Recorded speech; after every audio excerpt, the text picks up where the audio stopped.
दोस्तों काफ़ी महत्वपूर्ण इन्फॉर्मेशन निकल के आ रही है। आपको पता है प्रकाश पाठक जी के जरिए महत्वपूर्ण इन्फॉर्मेशन जो है निकल के आ रही है। आपको बता दें उन्होंने सभी जो पॉलिटिकल पार्टीज़ है, ऑल इंडिया पार्टी प्रेसिडेंट, सभी जो पॉलिटिकल पार्टीज़ है उसके जो प्रेसिडेंट हैं उनको, पॉलिटिकल ग्रुप्स जो है, opposition leaders and EP75 friends, वो कहते हैं कि respected sir madam, we sincerely appreciate your continued support and advocacy for the demands of EPS 95 pensioners. Your efforts on the behalf of 79 lakh pensioners are invaluable.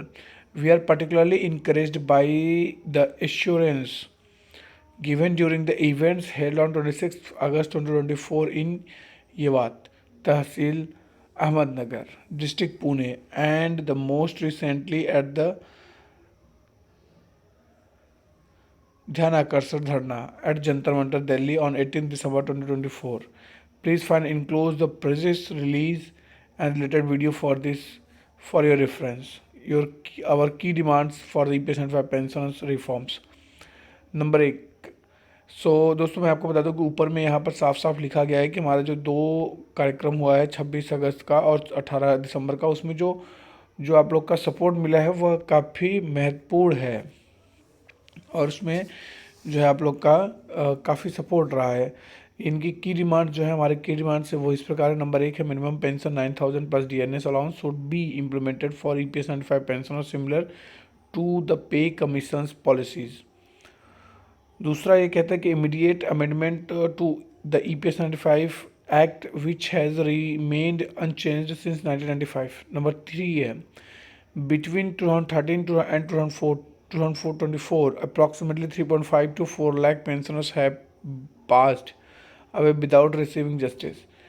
Pension revision should be aligned with the Wages Act, ensuring minimum of 9,000 plus DA.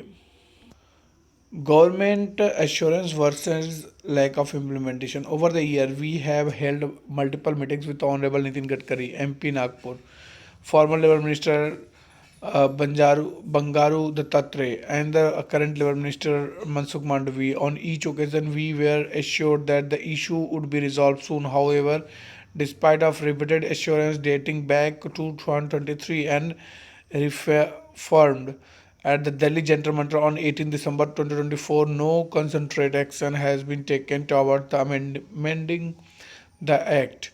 Additionally, during the discussions with the Chief Provident Fund Office, Delhi, and the Regional Provident Commissioners officials clearly stated that without amendments to the EPS 95 Act, they are unable to take any action. It is crucial to note that the Act has not been received since 1995, making it outdated and ineffective for the pensioners' needs, budget, and misleading narratives. We are also aware the misleading claims made by the certain YouTubers and sources regarding the Fab 25 budget, suggesting that the pension would be increased by 7,500 rupees. Unfortunately, the actual budget does not include any provision for increasing EPS 5 pensioners to 9,000 plus DA as required. Our urgent request. Therefore, we humbly request you that the Honorable Prime Minister, Labour Minister, Finance Minister issue an official press release explaining that addressing the patient for pensioners concerned and implementing the minimum pension rupees 9,000 plus DA. This should be done in the same manner as 300 crore rupees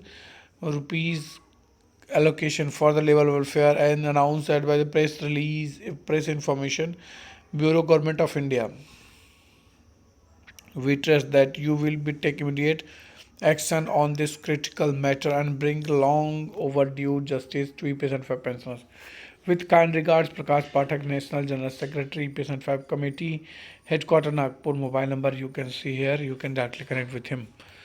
तो ये काफ़ी महत्वपूर्ण information मैंने आपके साथ साझा किया है, जो कि इसकी सीसी जो गई है वो सभी के पास गई, जैसे public and press release, electronic, print and social media including YouTubers, सभी को ये दी गई है। चलिए हम लोग वो वीडियो भी दिखा देते हैं जिसमें कि 18 दिसंबर 2024 में जो दिल्ली में आपका कार्यक्रम हुआ था ध्यानाकर्षण आंदोलन, जैसा कि इस वीडियो में स्टार्टिंग में मैंने उसको समावेश किया था। देखते हैं कि सरकारी नौकरियां रही नहीं, जो नौकरी है उसके अंदर 12-12 घंटे की नौकरी, तनख्वाह के नाम पर 16,000, 18,000 और 20,000, उसके अंदर वो अपना परिवार किस तरीके से पालेगा, वो अपने बुजुर्ग माँ बाप की सेवा कैसे करेगा। ये एक निंदनीय बात है, शर्म की बात है कि आज हमें एक इस डिमांड के लिए यहाँ पर इकट्ठा होना पड़ रहा है कि आयुष्मान भारत योजना में हमें शामिल करो। सरकार बार बार कहती है इतने लाख लोगों को इसका बेनिफिट मिल गया। क्या हम, ये जो लोग यहाँ पर आए हैं, क्या ये लोग हिंदुस्तान के नागरिक नहीं है? क्या इन लोगों ने अपनी जवानी इस देश को नहीं दी है? क्या इन लोगों ने इतने सालों तक देश के लिए काम नहीं किया है? अगर ये एक स्वास्थ्य सेवा आपसे मांगते हैं तो कोई बड़ी चीज नहीं मांगते हैं। अभी इससे पहले जो कहा गया उस बात से मैं काफी हद तक सहमत हूँ कि देश के अंदर अलग अलग मुद्दों पर देश की संसद को बंद कर दिया जाता है। यहाँ जो डिमांड रखी गई है कि आज महाराष्ट्र से इतने लोग यहाँ पर आए, उनके सामने ये डिमांड रखी है कि एक दिन तो कम से कम इस मुद्दे के ऊपर संसद को बंद कर दिया जाए। ये एक बहुत अच्छी डिमांड, ऐसा होना चाहिए। और हम लोगों को अपने अपने क्षेत्र के जो भी MP MLA जितने भी हैं, जो आपकी इस डिमांड के साथ इत्तेफाक रखते हैं, इस डिमांड के साथ आपके साथ खड़े हैं, उन लोगों को ये बताया जाए, उन लोगों को ये समझाया जाए कि इस मुद्दे को भी संसद के अंदर उठाना चाहिए और इस मुद्दे के ऊपर भी संसद एक दिन बंद होनी चाहिए। क्योंकि आज का जो मीडिया है, एक इंसान को अगर कुत्ता काट लेता है तो वो एक खबर नहीं है। और आज मीडिया के अंदर ये खबर है कि अगर कुत्ते को एक इंसान काट ले, आज ये तो बताया जा रहा है कि शाहरुख खान का बेटा क्या कर रहा है और फलाने का बेटा क्या कर रहा है, और अंबानी के बेटे की शादी में किसने क्या पहना था, इस बात की कहीं चर्चा नहीं होगी कि हिंदुस्तान में, दिल्ली के अंदर, देश के विभिन्न हिस्सों से इतनी सर्दी के अंदर इतने लोग जिन्होंने अपनी जवानी इस देश को दी है, अपनी छोटी छोटी मांगों के लिए समर्थन कर रहे हैं, इसका जिक्र किसी मीडिया हाउस के अंदर नहीं होगा। ये एक शर्म की बात है। आज का मीडिया तो बिक गया है, लेकिन हमें अपने इन बदले हुए परिस्थिति के अंदर अपनी लड़ाइयों को किस तरीके से आगे लेके चलना है, इसके ऊपर भी विचार करना होगा। धन्यवाद। आप सब लोग इतनी दूर से यहाँ पर आए हैं और स्टेज के ऊपर बहुत काफी लोग बैठे हुए हैं और सभी को समय देना है। मैं यहाँ पर आप लोगों के साथ समर्थन, दिल्ली एटक आपके साथ, आपकी डिमांड के साथ, आपकी मांगों के साथ हमेशा आपके साथ है। जय हिंद, जय भारत। धन्यवाद। श्री खेम सिंह जी दिल्ली से।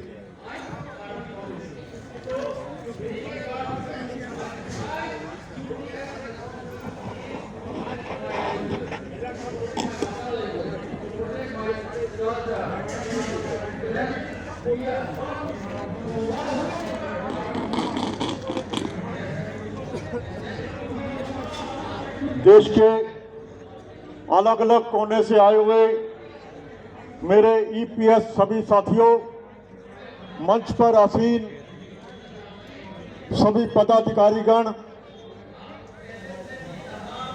और मेरे भाइयों, आप सभी को नमस्कार। मैं खेम सिंह NFL पानीपत से रिटायर हूं और हरियाणा से हूं। हमारे NFL के बहुत सारे साथी आज इस डेमोन्स्ट्रेशन के अंदर शामिल हैं। हम लोग आज जो हमारे मुख्य मुद्दे हैं आज की डेट में, जो कुशियारी कमेटी है जिसकी रिपोर्ट सरकार को सबमिट हो चुकी है, उसके अंदर न्यूनतम पेंशन जो हमारे को 1,000 और बहुत सारे हमारे पेंशनर साथियों को 1,000 से भी कम पेंशन मिलती है, उस पेंशन को 9,000 पे किया जाए।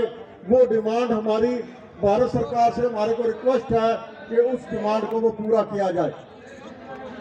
हम लोग आप लोग देखा जाए तो आप लोग कौन हैं? आप लोग देश के असल निर्माता हो। असल जितने भी पब्लिक सेक्टर जो देश की आज़ादी के बाद जब खड़े हुए थे, उस पब्लिक सेक्टर के जितने भी कर्मचारी अधिकारी जो थे वो आज सड़कों पे रुल रहे हैं।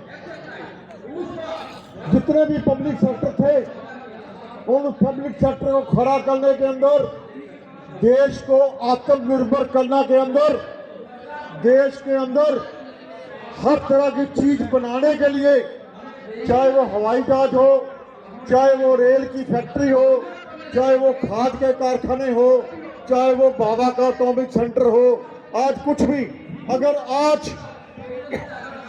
आज प्रधानमंत्री मोदी अपने मंच से ये डिक्लेयर करते हैं कि हमने इतने सैटेलाइट इकट्ठे हमने प्रत्यारोपण कर दिए, तो कोई सैटेलाइट बनाने वाली जो फैक्ट्रियां थी वो भी पब्लिक सेक्टर थी। उस सैटेलाइट बनाने की फैक्ट्रियां, बाबा एटॉमिक सेंटर और जितने भी सरकारी सेक्टर के संयंत्र हैं, उन सभी संयंत्रों से हम लोग रिटायर हुए हैं। और आज हम सरकार का मुंह देख रहे हैं कि हमारे को मिनिमम पेंशन 9,000 रुपये दिया जाए, या हमारे ऊपर सुप्रीम कोर्ट की बार बार आती हुई जजमेंट को लागू किया जाए। सुप्रीम कोर्ट के अंदर 3 मेजर फैसले हुए।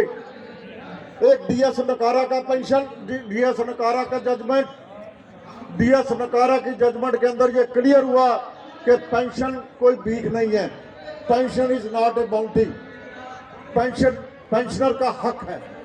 दूसरी जजमेंट